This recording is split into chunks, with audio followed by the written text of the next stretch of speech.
The phone wouldn't stop buzzing. 10 missed calls in 4 minutes. Mom, Dad, Sophie all taking turns like it was a fire drill. I watched the screen light up then fade while snow tapped softly against my window. On the counter sat my packed suitcase, a boarding pass to Colorado folded beside it. 10:01 a.m. That was the time they were supposed to meet me at the bank to buy my sister her apartment, the one I was easily able to afford. I stirred my coffee calm and steady. I didn't argue. I just disappeared. But if you knew what pushed me to walk away, you'd understand why silence was the loudest thing I ever said. My name's Lily. I'm 30 years old and I've been working since I was 16. Back then, my friends were saving for concert tickets. I was saving for textbooks and gas money. I flipped burgers after school stocked shelves on weekends and told myself that every dollar was a step away from needing anyone's help. By the time I graduated high school, I had enough for one semester of college, barely. When I got accepted into Tech University, I thought my parents would be proud. I came home that night clutching the letter, my heart racing. I got in, I told them at dinner. My dad looked up from his phone long enough to say, "That's the expensive one, isn't it?" My mom sighed, slicing Sophie's chicken into tiny, perfect bites. "We don't have that kind of money, Lily. Maybe you should have tried harder for a full scholarship." I remember the sting in my throat as I forced a smile. Sophie, 12 years old at the time, grinned like she understood something I didn't. That was the moment I realized I was on my own. I took out student loans, $60,000 at first. By the time I graduated, the interest had turned it into 80. I worked through college campus tech lab tutoring whatever I could find. Most nights I fell asleep at my desk with an empty coffee cup and a half-eaten granola bar. The only person who cared enough to check on me was my grandma, Nora. She called every Sunday, sent me little envelopes with $50 bills and notes written in shaky, cursive, "Keep going, sweetheart. You're almost there." She was the reason I never gave up. When I finally graduated, my parents didn't come. They were on a cruise with Sophie, something we'd planned for months, my mom said over the phone. Grandma Nora drove 4 hours to be there. She stood in the crowd waving like I was the only person in the world. After graduation, I got my first real job as a software engineer. It wasn't glamorous, but it was steady. I rented a small apartment, ate canned soup for dinner, and paid every extra dollar toward those loans. I watched my friends buy new cars and travel while I calculated how many years of payments I had left. 10 if I was lucky. My parents rarely called. When they did, the conversations were polite, shallow. "How's work?" "Good. That's nice." Sophie just got elected to student council. By the time I hit 30, I had one goal: finish the debt and finally breathe. The morning I made my last payment, I sat in silence staring at the screen that said, "Balance $0.00. It should have felt like freedom, and it did for a moment. Then the phone rang. Mom's name on the screen. After years of silence, she suddenly wanted dinner to reconnect. If I'd known what she really meant by reconnect, I would have let that call go to voicemail. Dinner at my parents' house felt exactly how I remembered it. Too clean, too quiet, like the air itself didn't trust you to breathe. Mom greeted me with a smile that looked rehearsed. Dad stood behind her hands tucked into his pockets. Sophie was already at the table scrolling on her phone, pretending not to notice me. "It's so good to see you," Mom said, leaning in for a hug that barely grazed my shoulder. "You've been so busy. We hardly hear from you." I wanted to laugh. "You hardly tried." Dinner was roast chicken, mashed potatoes, and the same old hierarchy. Sophie sat at the head of the table where Mom used to sit, chatting about her new job at a marketing firm. They listened like she was delivering the State of the Union. When I spoke, the room quieted in that polite, uninterested way. So Dad started carving his chicken. "You're still at that software company?" "Yes." "Good money in that field," he said. "Must be nice to be comfortable." I shrugged. "I'm doing okay." Mom poured wine into Sophie's glass before mine. "You deserve it, sweetheart," she said to her. "Not me. You've worked so hard." I bit my tongue. I'd worked harder than anyone at that table, but I'd learned long ago that saying so only made me look bitter.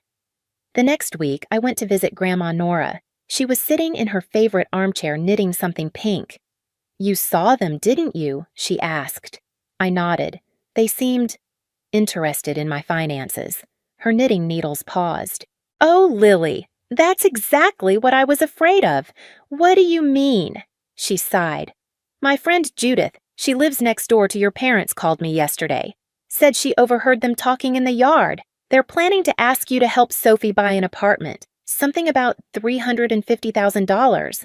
For a second, I thought I misheard her. They want me to buy her an apartment. Grandma nodded slowly. They said you have a good job now, no student loans, that you could easily afford it. That phrase hit me like a slap. Easily afford it. I spent 12 years climbing out of a hole they helped dig, and now they wanted me to jump into another one for Sophie. I sat back, my chest-tight eyes burning but dry. They didn't even pay $1 for my tuition, I said quietly. They told me to figure it out myself. I know, sweetheart, Grandma said softly. I was there. I looked at the little clock on her mantel, the second hand ticking too loud. They never cared how hard it was for me, and now they think I'm just an ATM with legs. Grandma put down her knitting and reached for my hand. You don't owe them anything, Lily, not after everything they put you through. Her words sank deep. I had spent years waiting for that validation from anyone, and now, hearing it out loud, it didn't feel like permission. It felt like release. That night, driving home through the snow, I replayed her words in my head. My phone buzzed again. Mom, I didn't answer. The voicemail that followed was syrupy sweet. Dinner again next week. We'd love to catch up. I pulled over staring at the glowing screen, and something inside me shifted. All my life I'd been taught that silence meant weakness, that not responding made me small. But sitting there, engine humming, snow drifting across the windshield, I realized something else. Sometimes silence is a strategy. They were planning their move, and for the first time, so was I. 2 weeks after that dinner, Mom called again. Her voice was soft, almost rehearsed. Your father and I were just saying how proud we are of you, Lily. Why don't you come by this weekend? We can have a nice family dinner. Sophie will be there too. It was the first family dinner invite I'd had in years. I said yes, knowing exactly why they wanted me there. Saturday came, wrapped in gray skies and sleet. I almost turned around halfway there, but curiosity or maybe closure kept me driving. When I stepped inside, the house smelled like lemon cleaner and control. The good china was out. Sophie's laughter floated from the kitchen. Mom met me at the doorway, a little too cheerful. You look so professional these days, she said, eyes flicking over my coat, my boots, my bag. Your job must be treating you well. It's fine, I said. Dinner began like theater. Polite small talk, exaggerated smiles. Dad asked about my salary out of curiosity. Mom mentioned how Sophie had found this beautiful apartment downtown, great location, 2 bedrooms near her office. Sophie jumped in. It's perfect, Lily. You should see it. I smiled faintly. Sounds nice. Mom set down her fork and folded her hands like she was about to lead a prayer. Your father and I have been talking. Sophie's at a point in her life where she needs stability, and well, you're in such a strong financial position now. Dad cleared his throat. We think it would mean a lot if you helped her get started. Maybe co-sign the loan or even cover the payments for a while. I felt something in my chest tighten, but my face didn't move. $350,000, I said slowly as if tasting the number. Mom smiled. Exactly. It's not that much when you think about it. You could easily afford it. The sentence hit like a gunshot, word for word what Grandma said I'd hear. I set my fork down gently. The room went still. Of course, I said. If that's what you want. Relief washed over their faces. Sophie squealed, hugging me. You're the best. I knew you'd help. I hugged her back, my smile soft and hollow. That night, I went home and started packing. Not in anger, in clarity.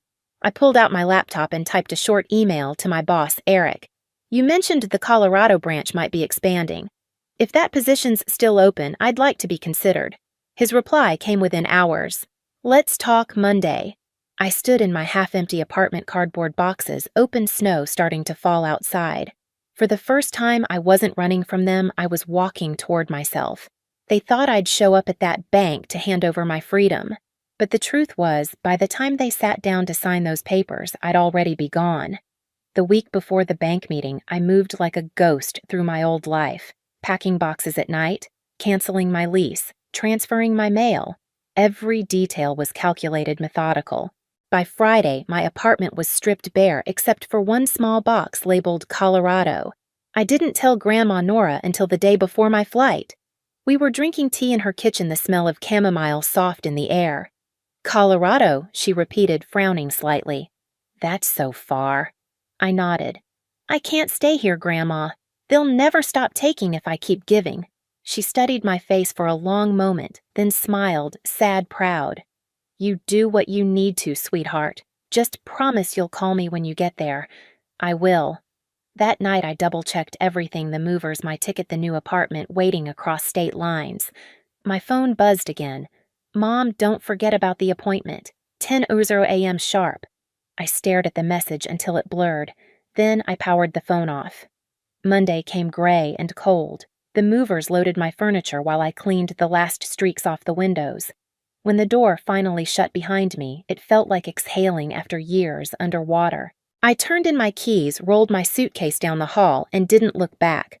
By Tuesday morning, I was standing in my new office in Colorado, different skyline, same snow. My boss Eric gave me a tour of the building, introduced me to the team, and said, "You'll fit right in here." I smiled.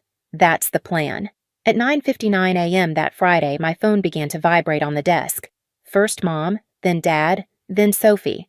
Call after call, buzzing like angry wasps. I watched it for a moment before flipping it face down.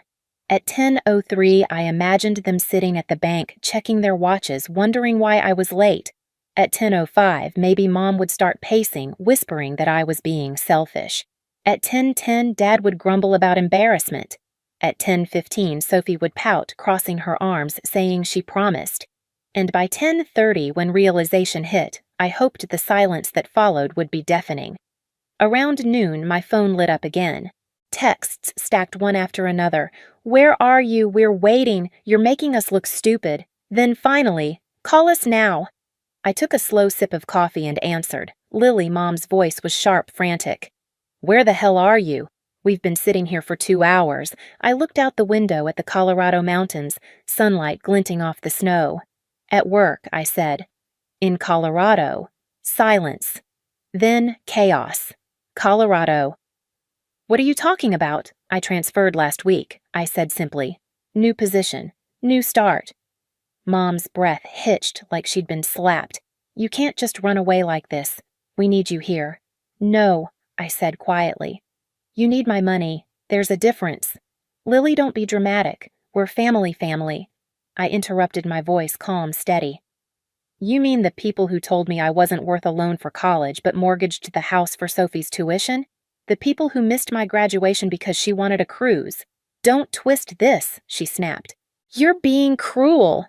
"Cruel," I laughed softly. "Do you want to know what cruel is, Mom? It's watching your own child drown in debt and calling it tough love. It's pretending fairness when all you ever did was pick a favorite." Her voice cracked. "We just thought you thought I'd still be desperate for your approval." Behind her, I could hear Sophie crying.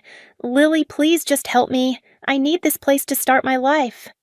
I swallowed hard, then start it, but not on my back. There was a pause, a heavy, disbelieving pause, and then Dad's voice came through, rough and angry. "You're disrespecting your mother. After everything we've done for you," I cut him off.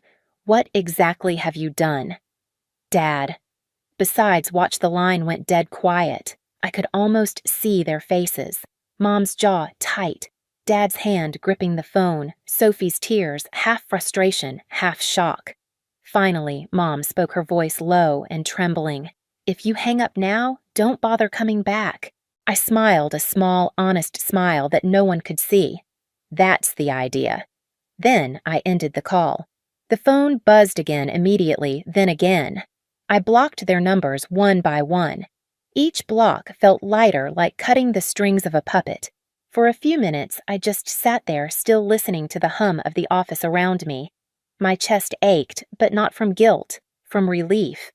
Outside, the light had changed. The snow was catching the sun, sparkling in a way that almost hurt to look at.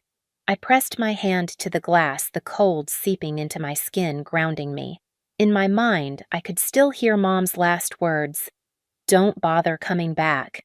And for the first time, I believed her, and it felt like freedom. Later that afternoon, Grandma Nora called. Her voice was warm, steady.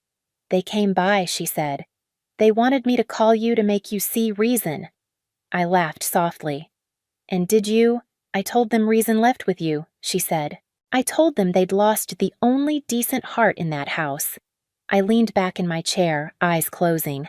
The hum of the office, the distant sound of typing, the smell of coffee, it all felt new, clean, untouched. "I didn't argue," I said quietly, more to myself than to her. I know she replied, "That's why it worked." And she was right. I didn't need to shout to be heard. My silence had said everything. The next few days felt strangely quiet, like the world had turned down its volume. No more vibrating phone. No more guilt pressing at the back of my chest. Just silence. And for once, it didn't feel empty. It felt earned. I settled into my new apartment in Colorado, a modest one-bedroom with sunlight spilling across the hardwood floor every morning. I unpacked slowly, one box at a time, until the last thing left was a framed photo of Grandma Nora. I placed it on the kitchen counter next to a steaming mug of coffee. When she called that evening, her voice carried that soft, knowing smile I'd missed. "They're furious, you know," she said. "Came knocking on my door shouting about betrayal." "What did you tell them? That they've mistaken generosity for servitude?" she replied. "And that I'm proud of you." I laughed quietly, staring out at the skyline, glowing pink against the snow. "You've always been the only one who saw me. I just wanted you to see yourself, Lily." Later, I scrolled through my phone. Voicemails filled my inbox, Mom's anger, Sophie's tears, Dad's silence. I deleted them all without listening. Outside, the city lights flickered to life one window at a time. Somewhere far away, they were still sitting in that house, blaming me for not being the daughter they could use. And here I was, finally living like the woman I'd fought to become. 6 months later, spring finally reached Colorado. The snow melted into bright rivers along the sidewalks, and the air smelled like new beginnings. Grandma Nora came to visit, wrapped in her favorite pink shawl. We sat on my balcony with cups of tea, watching the mountains turn gold in the afternoon light. "You know," I said, smiling, "I don't owe anyone anymore. Not their approval, not their forgiveness, nothing." Grandma reached over, squeezing my hand. "That's what freedom sounds like."